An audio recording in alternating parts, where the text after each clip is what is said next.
সকাল বন্ধুরা, সবাই কেমন আছো? নিশ্চয়ই খুব ভালো আছো, আমিও ভালো আছি। এই যে সকাল সকাল সকাল এখন না, আমার সকাল অনেক আগে শুরু হয়ে গেছে। 5টা 5:30 অ্যালার্ম বেজেছে, উঠতে উঠতে 5:40 হয়ে গেছে। আর কালকে মঙ্গলবার ছিল, কালকে 5টা না 6টা জমা পেয়েছিলাম, আজকে কিন্তু তার ডবল পেয়েছি জানো তো। আমি তাই গাছে গিয়েছি, বাবা আজকে তাও উপরে দুটো রেখে এসেছি, অনেকটা উপরে ছিল। আর ওপরে না জবা গাছটার ওপরে ফুলটা ছিল।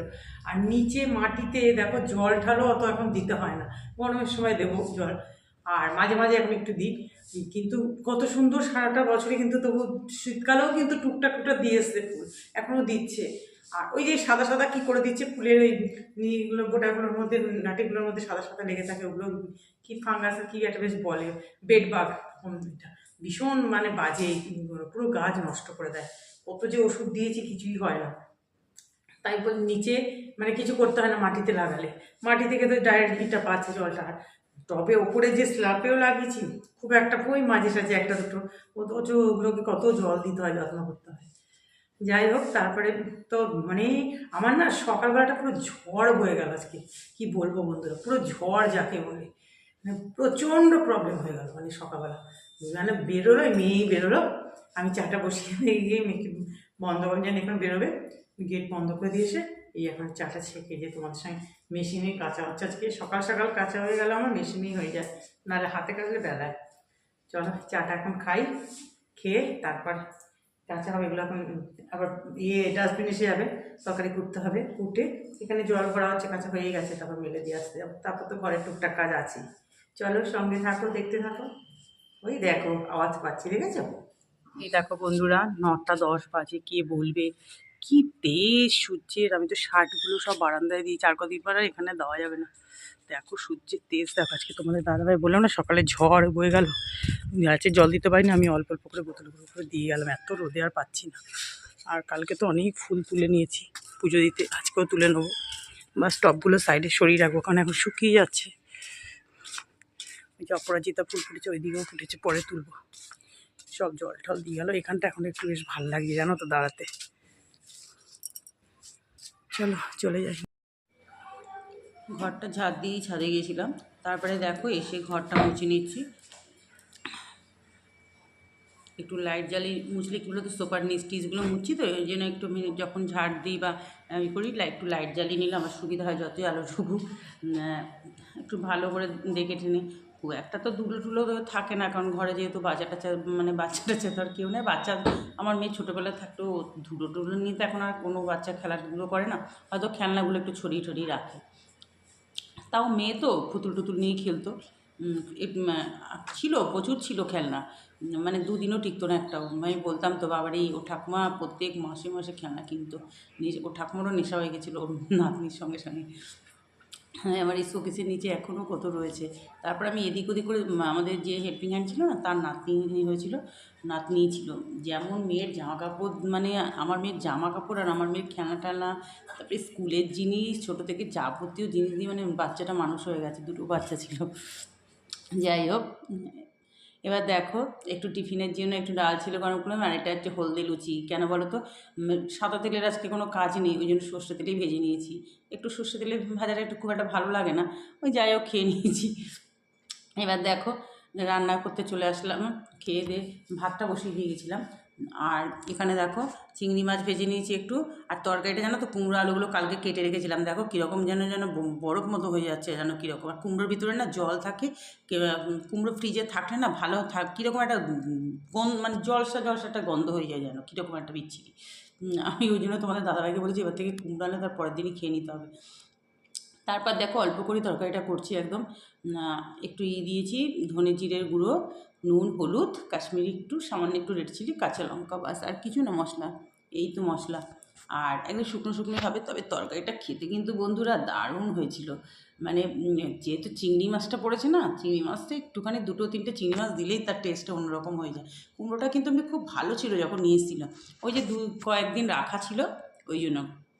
যাই হোক, চিংড়ি মাছের গন্ধটা মেকআপ হয়ে গেছিলো, নাহলে এর আগের বারও তাই হয়েছিল।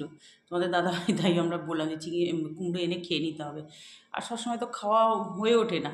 এবার দেখো তরকারি হয়ে গেল, এবার যেটা পার্শে মাছগুলো বেশ বড় বড় সাইজে ভেজে নিলাম। তারপরে পেঁয়াজ ভেজে নিচ্ছি। আজকে সর্ষে বাটাটা তো খুব একটা রাত্রিবেলার দিকে চলবে না, ওই জন্য। আর মেয়ে থাকলে তবু দুজনের জন্য একটু সর্ষে বাটা করতে পারি সর্ষে পোস্ত দিয়ে, কিন্তু না, একবারে এরকমই করছি। একটু পাতলা পাতলা করে আলুগুলো কেটে দিয়েছি, আলু আর কালো জিরে ফোড়ন দিয়েছি। এটাও কিন্তু খেতে ভীষণ ভালো হয়, জানো তো। সবসময় তো সর্ষে বাটাটা খাওয়াও ভালো না। এখন তো এমনিতেই মানুষের প্রচণ্ড গ্যাসের প্রবলেম হয়। যাই হোক, মাঝে মাঝে তো খেতেও ইচ্ছে করে। এবার দেখো, এই যে মশলা, একটু অল্প একটু জিরে, ধনে পেস্ট, আর টমেটো আর কাঁচা লঙ্কা চিড়ে দিয়েছি, নুন হলুদ, বাস। আদাও দিইনি, সামান্য আদা দিলেও দেওয়া যায়, দিইনি, আর আদা বাটা দিইনি। দিয়ে ভালো করে একটু কষিয়ে নিলাম আলুটা। আর পেঁয়াজ সামান্য একটা পেঁয়াজই দিয়েছিলাম, যেহেতু দেখো পার্শে মাছ তো সমুদ্রের মাছ, এই জন্য যতই ফ্রেশ মাছগুলো খুবই ফ্রেশ। আর দেখো, মাছ ফ্রেশ হলে কিন্তু খুব সুন্দর ভাজা হয়ে যায়। আজকে আর বেশি মাছ করলাম না, কারণ কালকে আবার বৃহস্পতিবার আছে, ওই জন্য। আর মেয়ে তো দিনের বেলা নেই। তবে মাছটা কিন্তু দারুণ হয়েছিল, মানে খেতে। আর মাছটা ভালো তো, ওই জন্য দেবে রান্নাটাও ভালো হয়। একটু ধনেপাতা দিয়ে দিয়েছি। ফাইনাল লুক বলো কেমন হয়েছে। পার্শে মাছ আমার মেয়ে খেতে খুব ভালোবাসে, বেশ কাটা মাঝখানের একটা থাকে, ওই জন্য ওর তো মানে কাটা থাকলেও খেতে চায় না। তারপরে দেখো, রান্না টান্না তো হয়ে গেল। এবার এই যে বাসন, টিফিনের বাসন টাসন রয়েছে, টুকটাক ভালোই বাসন রয়েছে। ওই যে ওইদিকে ঘর মুছতে চলে গেলে, এদিকে আবার প্রথম পুরোটা তো ঘর মুছিনি, তখন হাফ মুছেছিলাম, আবারও কিছুটা বাকি ছিল। ওই দিকটা করতে গিয়ে আবার এদিকটা জমে গেছে সিঙ্কে। তা ভাবলাম যে থাক, আজকে আর অসুবিধা হবে না, কারণ একটা ধুয়ে তো রান্না বসিয়ে দিয়েছি মাছ, আর তো ধোয়া মানে ব্যাপার নেই। এদিকে দেখো, এই যে একটা একটা করে ধুয়ে দিয়ে আবার রাখছি পাশে, এখানে জানলায়। আর তারপরে এবার একটু ওই দিকের বক্স জানলাটা একটু দিয়ে দেবো, রোদে জলটা টেনে যাবে সঙ্গে সঙ্গে। আর যা রোদ উঠছে এখন, কি বলবো বন্ধুরা, মানে মারাত্মক লেভেলের রোদ উঠছে এখন। কে বলবে, মানে এখনও তো মাঘ মাস চলছে, মাঘের শেষের দিকে। তারপর দেখো, এই যে গ্যাস মুছে নিচ্ছি ডিটারজেন্ট দিয়ে। আজকে তোমাদেরকে দেখাচ্ছি প্রথম থেকেই যে স্কচ ব্রাইট ডিটারজেন্ট দিয়ে কীভাবে আমি পুরো পরিষ্কার করে নিচ্ছি। এই যে সমস্তটা ভালো করে এখানে আগে ঘষে নিই, জানো তো। রান্নাঘরে দেখবে যতই চিমনি থাকুক, যতই জানলা থাকুক, একটা তেল চিপে চিপে গন্ধ একটা আসে রান্নাঘরে। ওই জন্য একটু ক্লিন করে নিলে বেশ ভালো হয় রান্না। আর শীতকালে তো দেখো, এতদিন তো মানে গরমকালে তবু তো একটু জানলা টানলা সন্ধ্যের দিকেও, মানে বিকেল দিকেও রাত পর্যন্ত খোলা থাকে। আর শীতকালে তো দুপুরের পর থেকেই বন্ধ হয়ে যায় সব, আর সকালেও অনেকটা দেরিতে খোলা হয়। ওই জন্য মানে আমার তো মনে হয় যেন শীতকালে একটু বেশি করে মুছতে হয়। যাই হোক, এইভাবে ভালো করে এবার ভেজা কাপড় দিয়ে মুছে নিচ্ছি। আর যে সকল বন্ধুরা এতক্ষণ আমার ভিডিও জুড়ে ছিলে, তোমাদের সবাইকে জানাচ্ছি অনেক অনেক ভালোবাসা। আর যারা অলরেডি আমার চ্যানেলটাকে সাবস্ক্রাইব করে দিয়েছো, তোমাদের অসংখ্য ধন্যবাদ জানাচ্ছি। আর যারা এখনও সাবস্ক্রাইব করোনি, প্লিজ একটু সাবস্ক্রাইব করে আমার পাশে থেকো। কেউ সাবস্ক্রাইব করে আনসাবস্ক্রাইব করো না। দেখো বন্ধুরা, এই যে তোমাদের সঙ্গে আমার একটু পুজোটা শেয়ার করতে ভালো লাগে। এই দেখো, গাছের গাঁদা ফুল এখন তো শুকিয়ে যাচ্ছে, জন্য তুলে নিচ্ছি, লাস্টের দিকে আমি তুলে নিই সব। আর কি বড় বড় সন্ধেবেলায় যে ফুলগুলো এখন তুলি না এইসব আসন থেকে, কি মায়া লাগে কি বলবো। দেখো, এক দুই শিবলিঙ্গকে বেলপাতা একটা আর অপরাজিতা ফুল টুল দিয়ে সাজিয়ে দিয়েছি, নয়নতারা দিয়ে। আর এখানে দেখো, একদম লালে লাল। দেখলে কালকে মঙ্গলবার, কালকে 6টা ফুটেছে, আর আজকে দেখো, মানে এখানে বজরংবলীকে যে কতগুলো দিয়েছি, এখানে মা তারাকে মানে 5টা দিয়েছি, ওখানে আদামাকে সবাইকে দেখো তুমি, আর মা লক্ষ্মীর হাতেও দিয়েছি। মানে এদিকটা আমার পুরো লালে লাল হয়ে গেছে। এই দেখো, হয়ে গেল পুজো দেওয়া। চলো, কালকে বৃহস্পতিবার। আর কি রোদ, গরম পড়ে গেছে। সন্ধ্যের দিকে হালকা হালকা ঠান্ডা, সকালে হালকা হালকা ঠান্ডা। কি যে ওয়েদার হয়েছে, আর গরম রোদ, কি বাবা, এখন ঠাকুরের বাসন মাজতে হবে আমার। দেখো কি রোদ, পুজো দিয়ে এসে একটু বসেছিলাম, তারপরে খেতে বসে গেলাম এইসব নিয়ে। আর এই যে মেয়ে রয়েছে, একটুখানি রাখতে হবে ওকে আজকে, ওই হালকা মতো একটু পোলাও মতো করে দিয়েছি। কি দেবো, আর ও না রুটি টুটি করেটা খেতে চায় না টিফিনে। ওকে পোলাও করে দিলে ও একটু খুশি হয়, বা চাউমিনটা আজকে দেবো না। চলো খেয়ে নিই। শুভ সন্ধ্যা বন্ধুরা। এই যে সন্ধে সন্ধে দেওয়া হয়ে গেছে। মেয়ে আসলো কলেজ, মেয়ে আজকে আসতে দেরি হয়েছে। সাইকেলে কালকে বলছিলাম না কি হয়েছে, পাম্প দিয়ে সাইকেলটা লিক হয়ে গেছিলো। কালকে তো পাম্প দিয়ে যাতায়াত করেছে, আজকে আবার নাকি সমস্যায় পড়েছে। যাক, স্টেশনের কাছে গেছে, তখন দেখছে তারা রেখে গ্যারেজে রেখে চলে গেছে। আসার সময় আবার ঠিক করলো দোকানে দাঁড়িয়ে, ঠিকঠাক করে সন্ধে এই জন্য আমার সঙ্গে এর মতো লাগলো। আমি বললাম, তোকে বলেছি যে অন্য কোনো মিষ্টি আনবি না, অন্য কিছু আনতে হবে না। ও তো ওই মুড়ি ফুড়ি খেতে যাবে বলি না, আজ রসগোল্লা নিয়ে আসবে, রসগোল্লা দিয়ে মুড়ি খাবে। সেই ছানা ভাজা নিয়ে এসছে। আমি কী বললাম, তো প্যাকেট, আমি প্রথমে আমি জানি হয়তো রসগোল্লা এখন আবার প্যাকেটের মধ্যে ভরে সেই বাক্সের মধ্যে প্যাক করে দেয়। আমি সেটাই ভেবেছি, আমাকে বলছে না তুমি রসগোল্লা নিয়ে কিনেছি, বলছি রসগোল্লা নেই দোকানে। কী বলবো বলো, মিষ্টি দোকানে বলে রসগোল্লা নেই, মিথ্যে কথা। আমাকে বলছিস রসগোল্লা নেই, ওখানে পরপর 3-4টে দোকান আছে। বলছে না না ওরা বানাচ্ছেন, যে আরও তো আছে হ্যাঁ, বলছে না রসগোল্লা নেই, বল তোর ওটা খেতে ইচ্ছে করে। কী বলবো বল, কী মানে বলার কিছু নেই আমার। একটু যেই ভালো হয়ে যাবে বাস ভুলে যায়।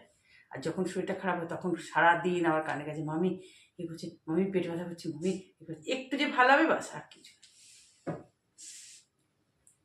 কী বলবো আর। এই যে দুধ বসিয়ে এসেছি, এখন চা হাফ কাপ চা, এটা কিন্তু ফুলে 1 কাপ চা খাই না আমি, মানে এত এত চা খাইনি। চা খেতে ভালোবাসি আমি, তোমাদের দাদাভাই যেমন চা খাই না, মেয়েও খায় না। আর আমার শ্বশুর মশাই শাশুড়ি মা খেতেন ছাড়া। শ্বশুর মশাই তো ভাত খাওয়ার আগে 1 ঘন্টা আগে দিলেও চা খেয়ে নিতেন। আমাদের যে হেল্পিং হ্যান্ড ছিল তাকে, তার হাতে চা খেতেই হবে তাকে। মাসি চা বসা, আমার না, আমি বাবা একটু আগে তো ভাত খাবে, কি মাসিও হাসতো। আরে কী বলবো, সন্ধ্যেবেলা রাত্রিবেলাও এরকম 9:30টার সময় ভাত দেওয়া হতো, 9:45টার সময় চা, নিজে নিজেই লিকার চা, কিন্তু যে সুগার ছিল তো, চিনি ছাড়াই।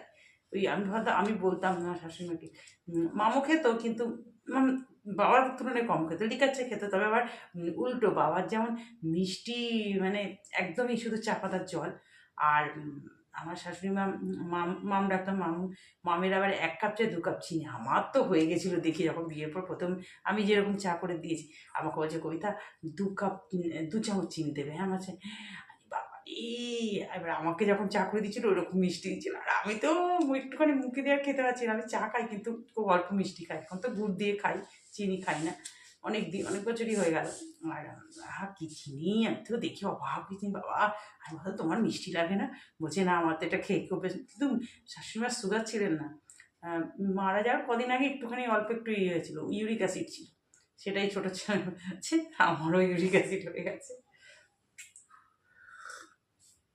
যাই হোক, মানুষ চলে যায় কিন্তু তাদের এগুলো মনে থেকে যায়, তাই না? চাটা খাবো, তারপরে বেডরুমে চলে যাবো, একটু ফোনের কাজ আছে, কিচ্ছু এডিটিং টেডিটিং কিচ্ছু হয়নি।